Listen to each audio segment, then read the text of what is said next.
अस्सलाम वालेकुम रहमतुल्लाहि व बरकातुहू।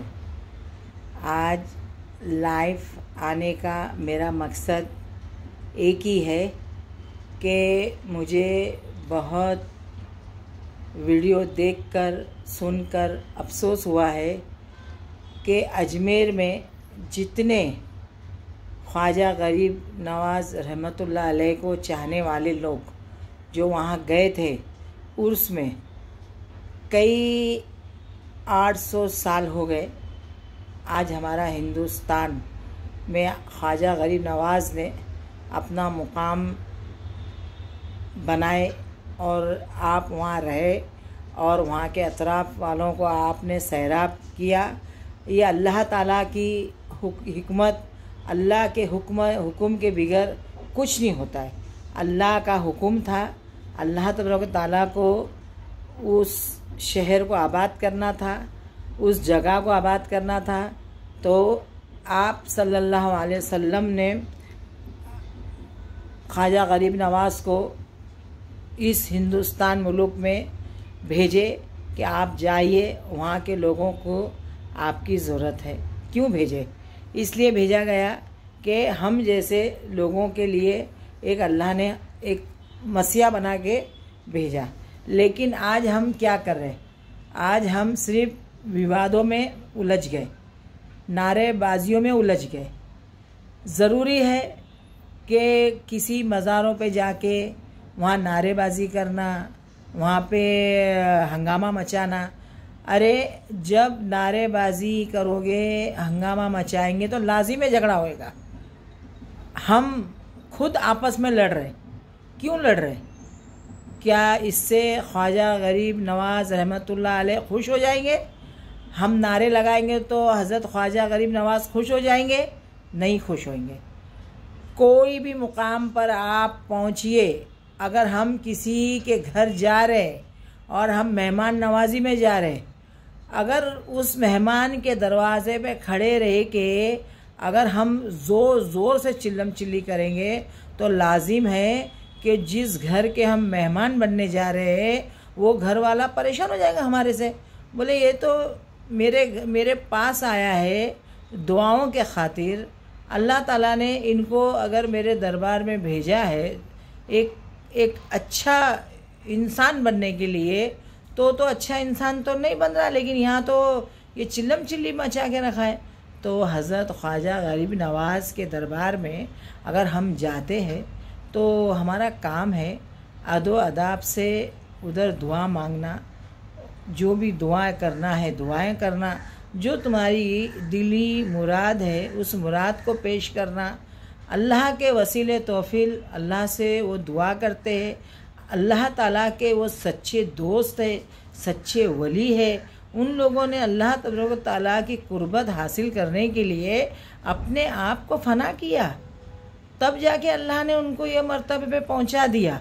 आज हम वो तो अल्लाह के नज़दीक, अल्लाह के दोस्त, अल्लाह के वली, अल्लाह के घर के मेहमान हैं, लेकिन हम तो एक इंसान भी नहीं बन पा रहे ना। हम एक अच्छे इंसान भी नहीं बन पा रहे। एक अच्छे इंसान तो बन जाओ। एक अच्छे इंसान बनने से अल्लाह ताला के वलियों के तुरबत पर जब आप लोग जाते हैं तो नारेबाजी करना, वहाँ पे चिल्लम चिल्ली करना, वहाँ पे शोर मचाना, तो लाजिम है वहाँ पे झगड़ा होएगा। तो मेरे भाइयों, मेरी बहनों से भी दरख्वास्त है कि वहाँ जाके जो है इतना हंगामा खड़ा करना, मर्दों के बीच में एक दूसरे से लग के, एक दूसरे से चिटक के, एक दूसरे के धक्कम धुक्कियों से तुम मज़ारों पे पहुँचते हो। अल्लाह ने और अल्लाह के वली ने ये बात ना कहीं किताब में लिखी है, ना कोई कुरान में लिखा है, ना कोई इस्लाम की किताब में है, ना कोई शरीयत में है, ना कोई तरीक़त में है, कोई में भी नहीं है। औरत को तो ये है, अगर उसके दिल में कोई मुराद है तो अपने घर में बैठ के भी मुराद मांग सकती है। वो नमाज़ पढ़ सकती है, 2 रकात शुक्राना की नमाज़ पढ़ सकती है। अल्लाह ने औरत को तो इतनी सारी ढील दिए है, इतनी सारी उनकी दुआएं कबूल करने के लिए अल्लाह ने हर दरवाज़ा अल्लाह ने अपना खुला रखा है कि ये मेरी हवा की बेटियां हैं। अल्लाह ताला फरमाता है ये मेरी हव्वा की बेटियां हैं और मैंने हव्वा को जन्नत में पैदा किया हूँ। ये सब मेरी जन्नती बेटियां हैं, मैं इनको तकलीफ़ कैसा दे सकता हूँ। हम तकलीफ़ खुद उठाते हैं अपने हाथों से। तो मेरी बहनें, मेरी बच्चियाँ, जो भी मेरी इस वीडियो को सुनेगा, तो मैं सबसे पहला तो ये माज़रत चाहूँगी कि अगर आपके दिलों को अगर कहीं बुरा लगे तो मुझे माफ़ कर देना। मैं बरेली शरीफ के भी जो हमारे गए थे भाई लोग, जो भी हमारे गए थे वहाँ पे, तो नारेबाज़ी नहीं करना चाहिए था। नारेबाज़ी करने से क्या मतलब है? अल्लाह ताला को खुश करना है तो अल्लाह तबारक ताला तो तुम्हारी इबादतों से खुश होएगा, नारेबाजियों से थोड़ी खुश होता अल्लाह ताला। अल्लाह और उनके रसूल और पीर पैगंबर नारेबाजियों से नहीं खुश होते।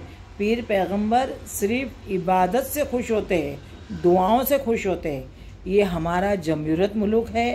अल्लाह ने इसमें हर एक इंसान को अपने दिल की बात रखने का, बोलने का इतना अच्छा, हमको ये हिंदुस्तान हमारा मुल्क है, इतना अच्छा हमको अल्लाह ने इसमें नवाजा है कि कोई चीज़ की हमको ये नहीं है। तो तुम अपने हाथ से क्यों सब मुसीबतें मोल लेते हो, क्यों तकलीफ़ें मोल लेते?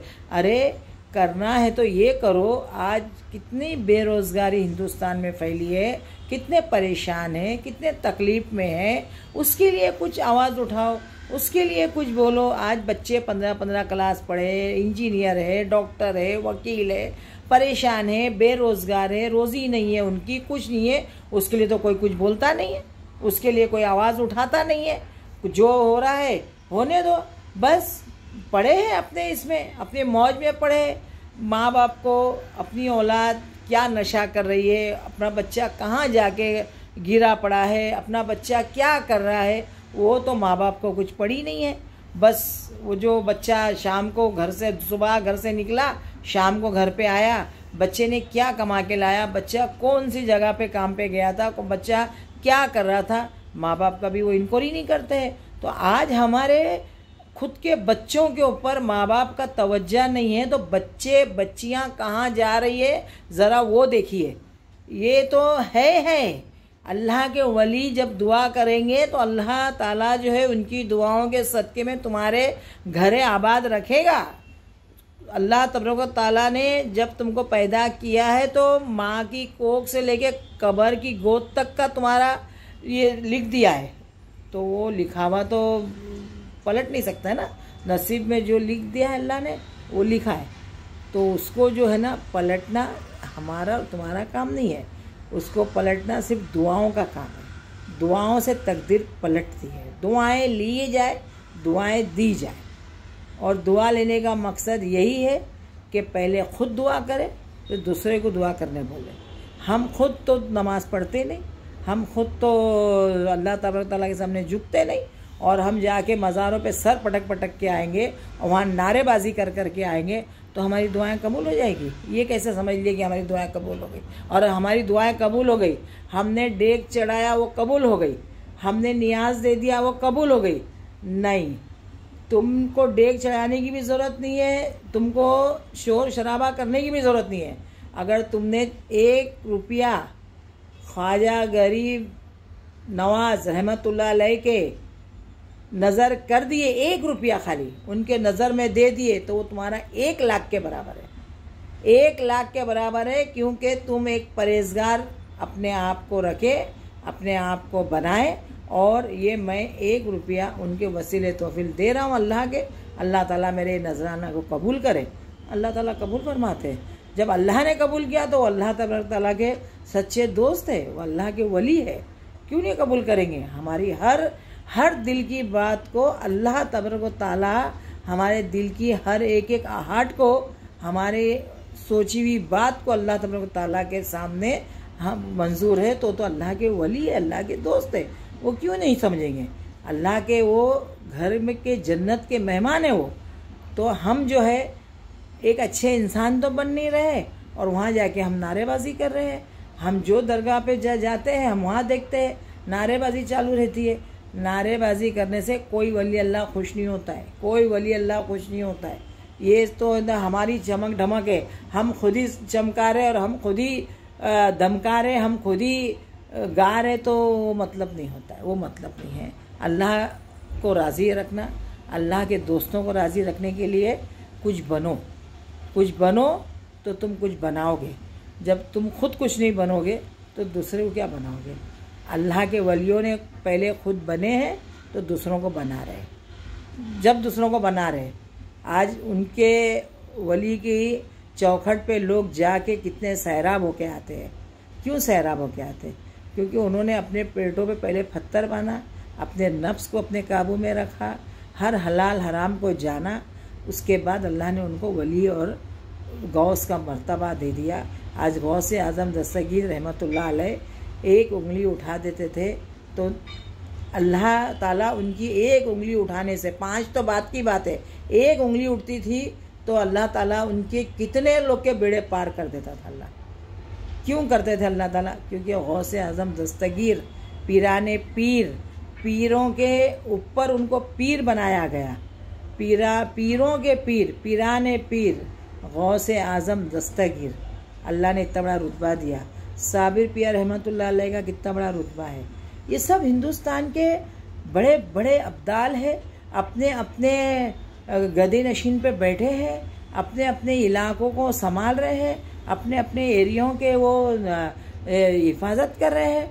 तो हमारा भी काम है कि हम जो है अपने अतराफ़ के बच्चे जो आज नशे में पड़े हैं, आज नशा कर रहे हैं, आज देखो गली कुचियों में गरत भी की जा रही है, चरस भी की जा रही है, लापरवाही से दारू पिया जा रहा है। तो अपने बच्चों के ऊपर हमारा जो हिंदुस्तान जो आज एक मुल्क को नज़र लग गई है, उसको नज़र को उतार के फेंकना है। तो अपने माहौल को साफ और सुथरा करो, अपने बच्चों पे नज़र रखो, अपनी बेटियों पे नज़र रखो, बेटों पे नज़र। ये नहीं है कि बेटियों को ही अंदर रखना और बेटों को छोड़ देना, नहीं, बेटों पे भी उतनी ही नज़र रखो जितनी बेटियों पे रखना है। क्योंकि बेटे भी अल्लाह ताला की रहमत है और बेटियां भी अल्लाह ताला की रहमत है। उनके ऊपर जुल्म करना और बेटों से प्यार करना या बेटों पे जुल्म करना, बेटियों से प्यार करना, ऐसा नहीं। माँ बाप का प्यार दोनों के लिए बराबर होना चाहिए और बच्चों के ऊपर नज़र रख के और इस माहौल से दूर करना चाहिए जहाँ ये सब चीज़ें बिकती है। वहाँ के आजू बाजू वालों को इन्फॉर्म करना चाहिए कि ये चीज़ें जो बिकती है इसको ये बंद किया जाए। आज पुलिस स्टेशन है, पुलिस में इन्फॉर्म करो, लेकिन इस चीज़ से बचो। आज हमारी उम्रें कोई है ना 150-200 साल की नहीं है, 60 और 70 में तो आदमी ख़त्म हो रहा है। इतनी 60 और 70 को भी तो संभालो। एक एक दिन हमारे लिए अल्लाह ताला ने एकदम गॉड गिफ्ट दिया है, तो उस गॉड गिफ्ट को तो हाथ में लेके चलो। अपना काम है अपने आप को संभालना, आगे अल्लाह की मर्जी। उसने जितनी सांसें रखा है उतनी सांसें रहेगी, लेकिन ईमान की मौत तो होएगी, ईमान के साथ तो आदमी इंतकाल होएगा। इसके लिए मैं सबसे माज़रत चाहती हूँ अगर मैंने कुछ ज़्यादा बोल दी होगी तो, लेकिन मैं फिर से एक बार बोलूँगी कि ये नारों की विवादों में ना पड़ो और दूसरों को बोलने का मौका मत दो और मजाक अपनी मत उड़ाओ। अस्सलाम वालेकुम रहमतुल्लाहि बरकातहू। जय हिंद, जय समाजवाद। अस्सलाम वालेकुम।